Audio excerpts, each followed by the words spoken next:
بسم اللہ الرحمن الرحیم۔ تکمیل منصوبہ ہند 1947۔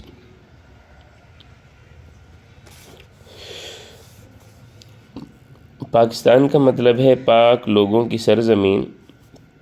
یہ نام چودھری رحمت الہی نے تجویز کیا تھا۔ تقسیم ہند کے وقت 560 آزاد ریاستیں تھیں۔ 1947 سے 1 یونٹ تک پاکستان میں 13 ریاستیں تھیں۔ پاکستان کا ترانہ حفیظ جالندھری نے لکھا ہے۔ ترانہ کمیٹی میں عبدالرب نشتر کے ماتحت 9 رکنی کمیٹی تھی۔ پاکستان کا قومی نشان ہلال اور ستارہ ہے۔ پاکستان کا مطلب کیا لا الہ الا اللہ۔ اس کے شاعر اصغر سودائی ہیں۔ ان کے شعر کا یہ ایک فقرہ ہے۔ جنوبی ایشیا کا شمال مغربی حصہ ہے۔ 14 اگست 1947 بمطابق 27 رمضان المبارک 1366 کو تاریخ پاکستان کی آزادی کی تاریخ لکھ دی گئی۔ اعلان تقسیم ہند 3 جون 1947 کو ہوا۔ رنگ، نسل، جغرافیائی، معاشی اور سیاسی مفادات چھوڑ کر لا الہ الا اللہ کی بنیاد پر ہجرت کی گئی۔ انڈین یونین اور پاکستان کو اقتدار منتقل کرنے کی تاریخ 15 اگست 1947 مقرر تھی اور تقسیم کی کل مدت 72 دن مقرر ہوئی۔ مسلم لیگ بنگال اور پنجاب کی تقسیم پر اعتراضات کے باوجود وائسرائے ماؤنٹ بیٹن اور لارڈ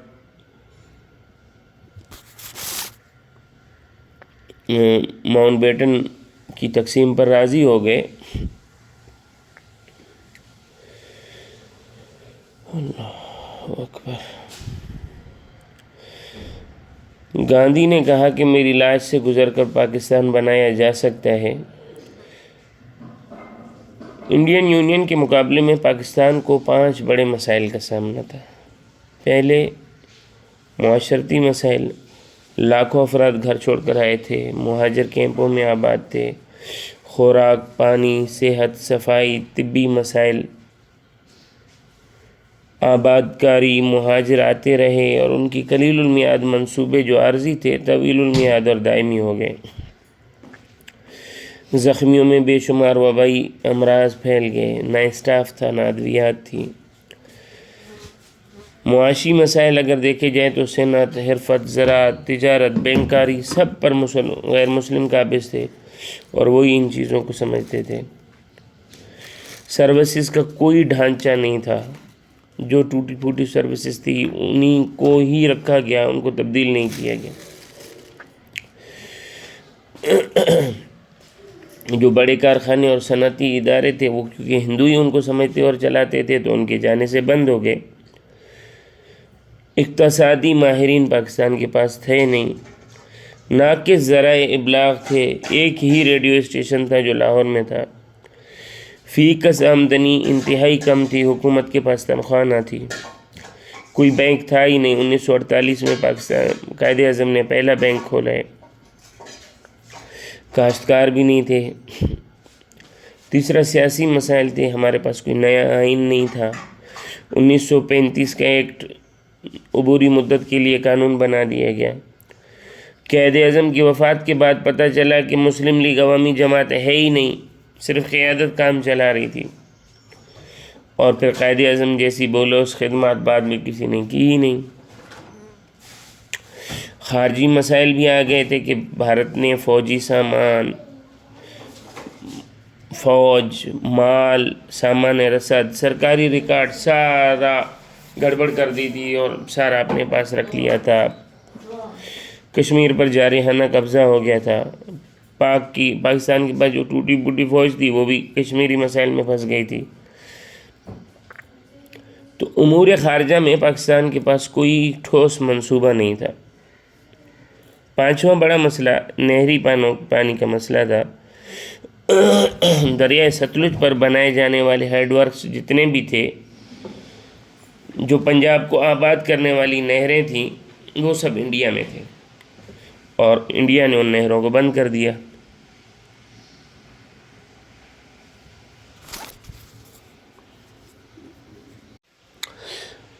ستمبر 1948 تک پاکستان کی مہر کے ساتھ انڈین کرنسی چلتی رہی۔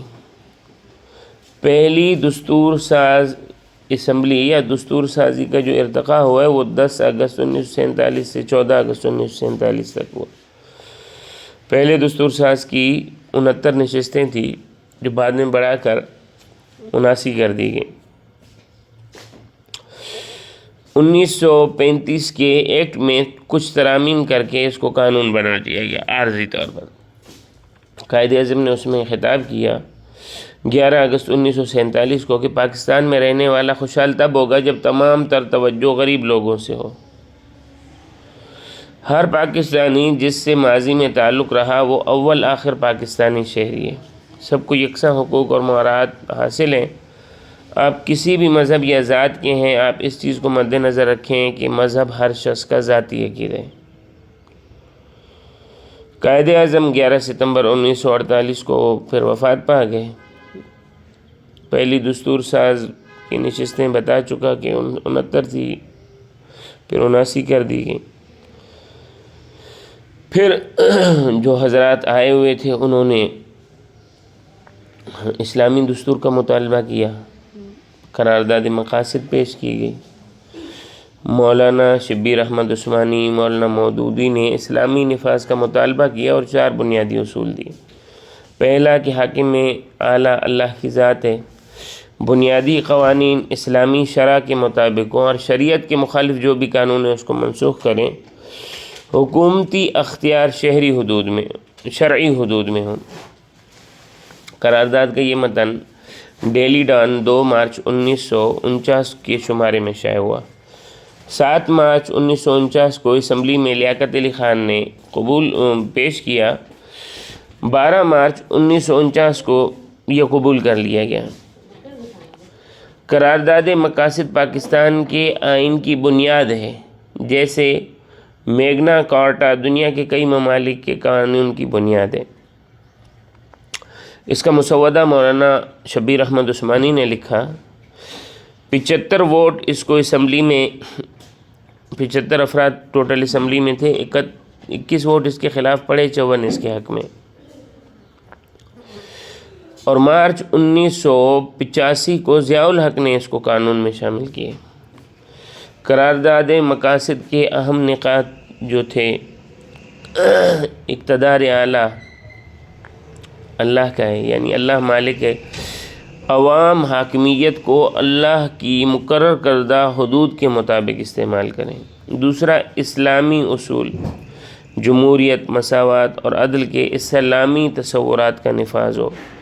تیسرا، اسلامی تعلیمات، ایسے حالات کہ پاکستانی مسلمان انفرادی اور اجتماعی طور پر اپنی زندگی کو اسلامی تعلیمات کے مطابق ترتیب دے سکیں۔ چوتھا، اسلامی مذہبی مساوات۔ پانچواں، مملکت کا نظام وفاقی ہو، صوبوں کو مقررہ آئینی حدود میں خود مختاری حاصل ہو، بنیادی حقوق مساوی ہوں، عدلیہ آزاد ہو، عدلیہ کی آزادی کی حفاظت کی جائے۔ پھر اس کے لیے بنیادی اصول کی کمیٹی 12 مارچ 1949 کو 24 رکنی کمیٹی بنا دی گئی۔ قرارداد مقاصد کے تحت بنیادی اصول وضع کیے جائیں۔ پھر اس کمیٹی نے مزید 3 کمیٹیاں بنا دی، ایک سب کمیٹی برائے وفاقی و صوبائی امور و تقسیم اختیارات، دوسری سب کمیٹی برائے وضع اصول حق رائے دہی، تیسری سب کمیٹی عدلیہ کے لیے تھی۔ 28 ستمبر 1950 کو جو کمیٹی نے عبوری رپورٹ پیش کی، اس میں نہ قرارداد مقاصد کی نفی تھی نہ اسلامی طرز کی ضمانت، بلکہ اس میں ایک الگ ہی چیز پیش کی گئی۔ پہلی، پارلیمنٹ یا مقننہ 2 ایوان پر ہو، اختیارات دونوں کے مساوی ہوں، مدت دونوں کی 5 سال ہو، وزیر اعظم پہلے توڑ سکتے ہیں۔ دوسرا، ملک کا سربراہ صدر ہوگا، جس رکن کو چاہے وزیر اعظم نامزد کرے، 5 سال تک صدر دونوں ایوان منتخب کرے، 2/3 اکثریت سے وفاقی پارلیمنٹ صدر کو الگ کر سکتی ہے۔ صدر 2 بار سے زیادہ منتخب نہیں ہوگا، نہ ہی دوران صدارت کسی عدالت کو جواب دہ ہوگا۔ تیسرا صوبائی مقننہ ایوانی مقننہ ہوگی، مرکزی نظام سے ملتا جلتا نظام ہوگا، صوبائی سربراہ کا تقرر صدر کرے گا، صوبائی سربراہ کسی عدالت کو جواب دہ نہیں ہوگا، اس کی معاونت کے لیے وزراء کونسل ہوگی، اس کونسل کا سربراہ وزیر اعلیٰ ہوگا۔ چوتھا عدلیہ کے متعلق، عدلیہ بااختیار آزاد غیر جانبدار ہوگی اور قومی زبان اردو ہوگی۔ 28 دسمبر 1950 کو آئین ساز اسمبلی میں یہ پیش ہوئی اور سب نے اس کو رد کیا۔ نوائے وقت کے مدیر اعلیٰ حمید نظامی نے اداریہ میں لکھا کہ اسلام یا اسلامی اصولوں سے اس کا کوئی تعلق نہیں ہے، امریکہ کا یہ ایڈیشن ہے اسلام کا، اس کی بنیاد قرآن نہیں ہے بلکہ امریکہ ہے۔ 1951 میں پہلی مردم شماری ہوئی، مشرقی پاکستان میں 4 کروڑ 20 لاکھ اور مغربی میں 3 کروڑ 30 لاکھ، ٹوٹل 7 کروڑ 50 لاکھ افراد تھے۔ آئینی کوششوں میں علماء کا بڑا کردار رہا۔ اسلامی آئین کے لیے اور رپورٹ کی اصلاح کے لیے مشرقی اور مغربی پاکستان کے 31 علماء نے سید سلمان ندوی کی زیر صدارت کراچی میں 21 سے 24 جنوری 1951 خوب غور و خوض کے بعد 22 نکات پر مشتمل ایک دستاویز تیار کیا۔ حکومت کو رپورٹس ملی تھی کہ لیاقت علی خان کو اس قانون کو پیش کرنے سے پہلے قتل کر دیا جائے گا، حتیٰ کہ ڈی آئی جی پولیس نے 21 فروری 24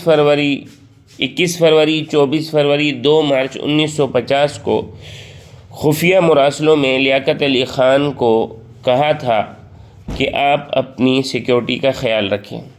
بالآخر یہ رپورٹ پیش ہونے سے پہلے 16 اکتوبر 1951 کو لیاقت علی خان کو قتل کر دیا گیا۔ لیاقت علی خان کے قتل ہونے کے بعد خواجہ ناظم الدین، جو پاکستان کے گورنر جنرل تھے، دوسرے گورنر جنرل، پہلے گورنر جنرل قائد اعظم تھے، دوسرے گورنر جنرل خواجہ ناظم الدین تھے، انہوں نے اپنے لیے وزیر اعظم اور اپنے ماتحت وزیر غلام محمد کو گورنر جنرل بنا دیا، اور عبوری کمیٹی جو بنائی گئی تھی اس میں بہت زیادہ ترامیم کی۔ 22 دسمبر 1952 کو اسمبلی میں رپورٹ پیش کر دی گئی، جس میں یہ تھا کہ مملکت کا سربراہ مسلمان ہوگا، قوانین بنانے کے لیے علماء کا بورڈ بنایا جائے گا، شراب، جوا، سود، عصمت فروشی کو ختم کریں گے۔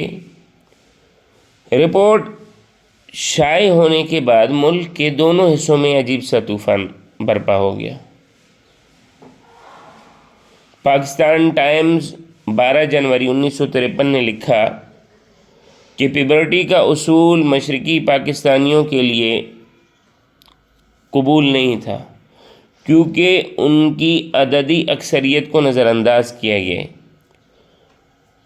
جبکہ مشرقی پنجاب کا موقف تھا کہ اس طرح مشرقی پاکستان ہم پر ہمیشہ حکومت کرے گا۔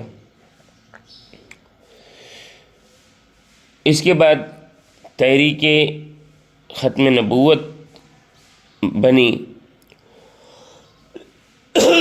خواجہ ناظم ابھی تک قانون بنا رہے تھے کہ تحریک ختم نبوت شروع ہوئی، اور اس تحریک نے 3 مطالبات رکھ دیے۔ پہلا مطالبہ کہ قادیانی غیر مسلم ہے، دوسرا قادیانی وزیر ظفر اللہ کی وزارت کو ختم کیا جائے، تیسرا کلیدی اثاثوں سے مرزائیوں کو نکالا جائے۔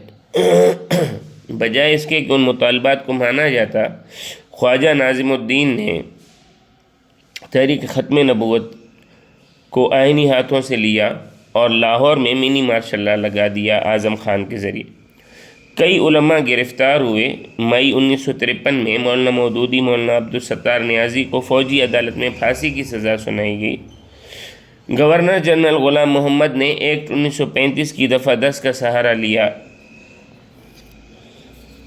17 اپریل 1953 کو خواجہ ناظم الدین برطرف ہو گئے۔ غلام محمد نے امریکہ میں پاکستانی سفیر محمد علی بوگرا کو ملک بلا کر اس کو وزارت عظمیٰ سونپ دی، وزیر اعظم اس کو بنا دیا۔ محمد علی بوگرا نے عبوری دستور کا وعدہ کیا اور اس کے 6 ماہ بعد ایک آئینی فارمولہ دیا جس کو محمد علی بوگرا فارمولہ کہا جاتا ہے۔ 7 اکتوبر 1953 کو اسمبلی میں پیش ہوا۔ اس کو کانسٹیٹیوشن فارمولہ بھی کہتے ہیں۔ اس فارمولے میں اسلامک ریپبلک آف پاکستان تھا۔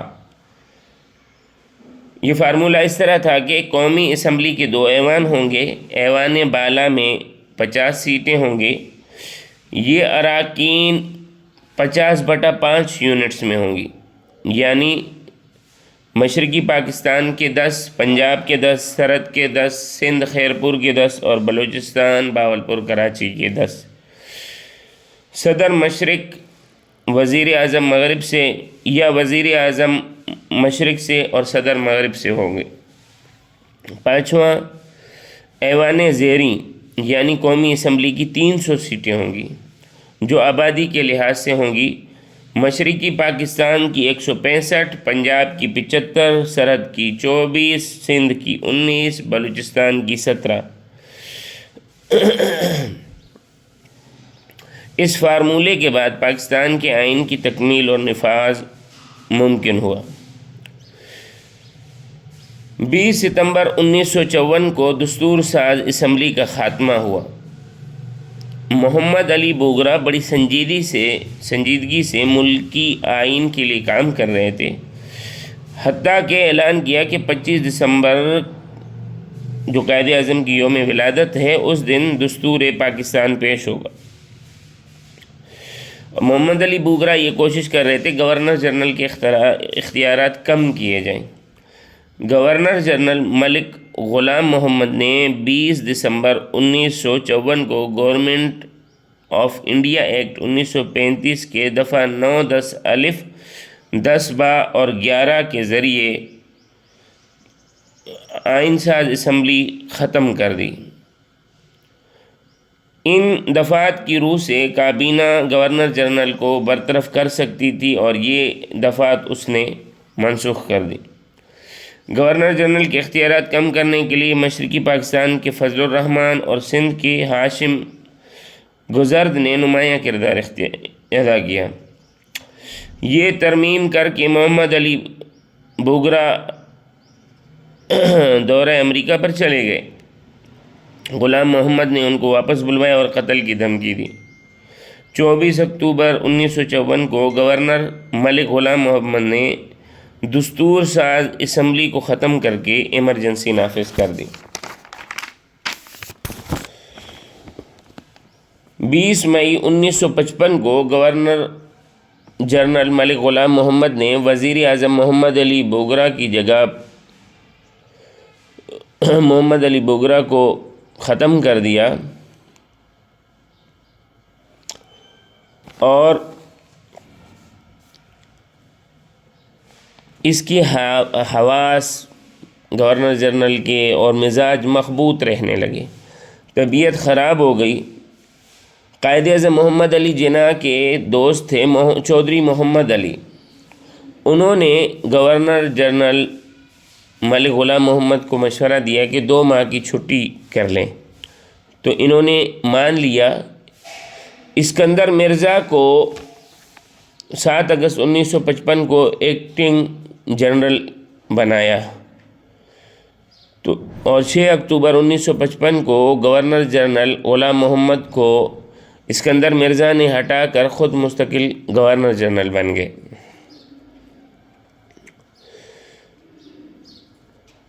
میجر سکندر مرزا جو کہ قائم مقام جنرل تھے، 6 اگست 1955 کو انہوں نے غلام محمد کو کہا آپ استعفیٰ دے دیں، اور سکندر حیات اس طرح مکمل گورنر جنرل بن گئے۔ میجر سکندر مرزا نے محمد علی بوگرا کو وزارت سے اتار کر چودھری محمد علی کو وزیر بنا دیا۔ چودھری محمد علی نے 11 اگست 1955 کو حلف لیا۔ گورنر جنرل نوٹیفیکیشن 28 مئی 1955 کو ہوئے۔ وزیر اعظم محمد علی بوگرا نے 22 نومبر 1954 کو تجویز دی تھی کہ پاکستان کو 2 یونٹوں میں تقسیم کیا جائے، ایک یونٹ مشرقی پاکستان ہو، ایک یونٹ مغربی پاکستان ہو۔ 30 ستمبر 1955 کو قومی اسمبلی نے اس کو منظور کر دیا تھا۔ البتہ 14 اکتوبر 1955 کو چودھری محمد علی نے اس کو نافذ کر دیا، جس سے پاکستان کے 2 صوبے مشرقی اور مغربی صوبہ بن گیا۔ مشرقی صوبے کا دارالحکومت ڈھاکہ تھا اور گورنر اس کے مشتاق احمد گورمانی تھے۔ مغربی پاکستان کے 12 ڈویژن تھے، دارالحکومت اس کا لاہور تھا۔ وزیر اعلیٰ ان کے ڈاکٹر عبدالجبار خان تھے، جو 14 اکتوبر 1955 سے لے کر 16 جولائی 1957 تک وزیر اعلیٰ رہے۔ حکومت کا دارالخلافہ کراچی تھا، پھر 1959 میں راولپنڈی، پھر اسلام آباد بنا دیا گیا۔ اس دوران بلوچستان کے ضلع موسیٰ خیل کو بھی دیکھا گیا تاکہ وہاں پر شاید بنایا جائے دارالخلافہ، مگر وہ منظور نہیں ہوا۔ البتہ مجلس قانون ساز ڈھاکہ میں منتقل کی گئی۔ 1 یونٹ کا رد عمل بڑا خطرناک تھا۔ ریاستوں کی خود مختاری ختم ہو گئی، حالات مزید گمبھیر ہو گئے۔ 1958 میں فوجی بغاوت کی وجہ سے وزیر اعلیٰ کا عہدہ بھی ختم ہو گیا۔ لیگل فریم ورک یا LFO 1 جولائی 1970 کو جنرل یحییٰ نے لیگل فریم ورک آرڈر لگایا، جس سے مغربی پاکستان کے تمام صوبے بحال ہو گئے۔